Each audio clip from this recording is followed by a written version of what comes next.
Eto mga boss, Rolly Romero nagsalita bakit daw hindi siya hinamon ni Ryan Garcia. Senyales daw ito na takot si Ryan kay Romero. Binanggit din ni Romero na lahat daw umiiwas sa kanya. Binanggit niya si Ryan Garcia at si pambansang kamao Manny Pacquiao dahil hindi nga natuloy ang kanilang laban. Dude, that dude's scared of me. You can't got Ryan, who's obviously scared of me. We got Manny Pacquiao, who... Samantala, tatay ni Ryan Garcia, sinabi niya na kailangan daw niya balikan yung mga haters para daw makatulog na siya ng mahimbing. Dito minura niya si Chris Algieri dahil sinasabi niya na wala daw pag-asang manalo si Ryan Garcia. Binalikan din niya si Robert Garcia dahil sinabi daw ni Robert Garcia na hindi lalagpas ng 6th round si Ryan Garcia. Yung mga nagsabi ng negatibo kay Ryan Garcia, binalikan lahat ng kanyang ama. Makakatulog na raw siya ng maimbing dahil nilabas na niya ang galit sa mga haters. Samantala, sinabi naman ni Ryan Garcia, si Shakur Stevenson talaga ang pinakatarget dahil nakalaban na raw niya ito sa amateur at alam niya ang galawan. Tiwala naman ang ama ni Ryan Garcia na kaya nilang talunin si Shakur Stevenson. Binati rin ni Teofimo Lopez si Ryan Garcia matapos ang kanyang panalo.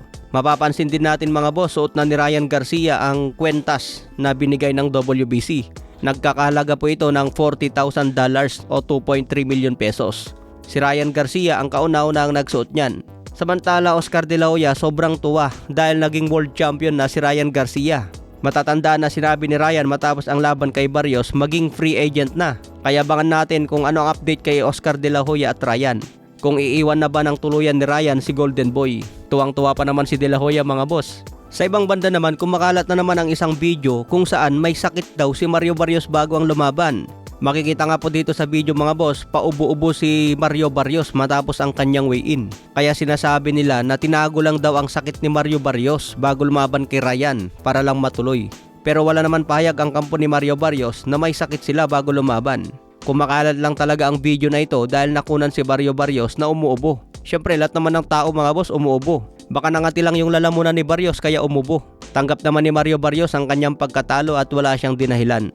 Sa ibang banda, muling nagkita si Terence Crawford at Errol Spence. Parehas nanood sa laban ni Ryan Garcia at Mario Barrios. Nagkasalubong ang dalawa mga boss at binati ang isa't isa. Si Crawford retirado na sa boxing at si Errol Spence babalik pa sa professional. Sa ibang banda naman, itong Pinoy na nakalaban ni Jin Sasaki na si Marlon Pagalpalan.